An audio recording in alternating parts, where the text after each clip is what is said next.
characteristics of their members almost mirror each other.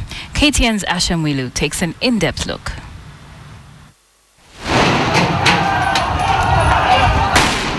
Shots were fired, and right back they retaliated.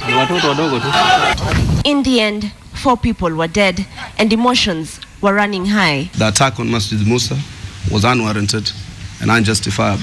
One of them actually snatched the gun from the police officer. But days after the Masjid Musa raid, Kenyan authorities appear still groping in the dark on the extent of radicalization of young Kenyan Muslims by the extremist group Al-Shabaab.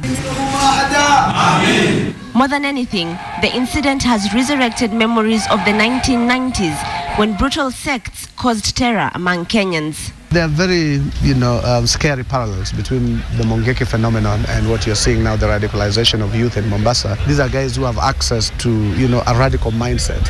The Mungiki one was cultural, and then it turned economic. So they were being trained to say, we reject this, but it's a way of surviving so that we earn money. The Mombasa one is not about anything they're gaining per se, apart from pride and, some sense of gratification.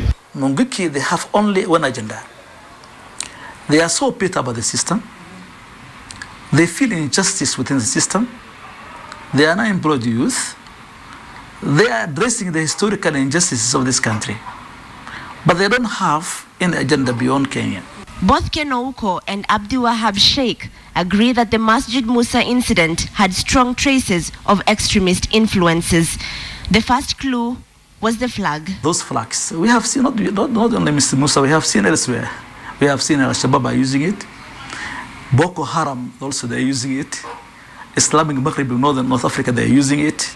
Taliban of Afghanistan, they're using it. The Mungiki also had their red, black, green and white striped flag.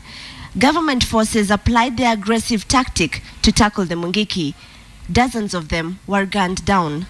Now, police appear to be applying a similar approach with the Al-Shabaab radicals. Where to start from is to try and make them look like we are part of this country.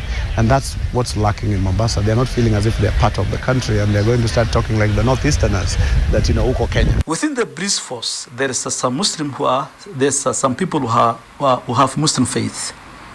They can easily send those people inside the mosque, even with their own guns, if they wish. See what's going on. Then specifically target few people who are radicalizing the youth, rather than storming the mosque. The post-generation of the ethno-sect Mungiki is said to have mutated into criminal elements in Nairobi's Kayole and Kawangware areas. Even though the Mombasa radicalization holds its uniqueness, it's a situation not far from what Kenyan authorities have dealt with. Whether they will take the lessons learned from these incidents and whether they will nip the current situation in the bud before it escalates remains to be seen. Asha Mwilu, KTN, Nairobi.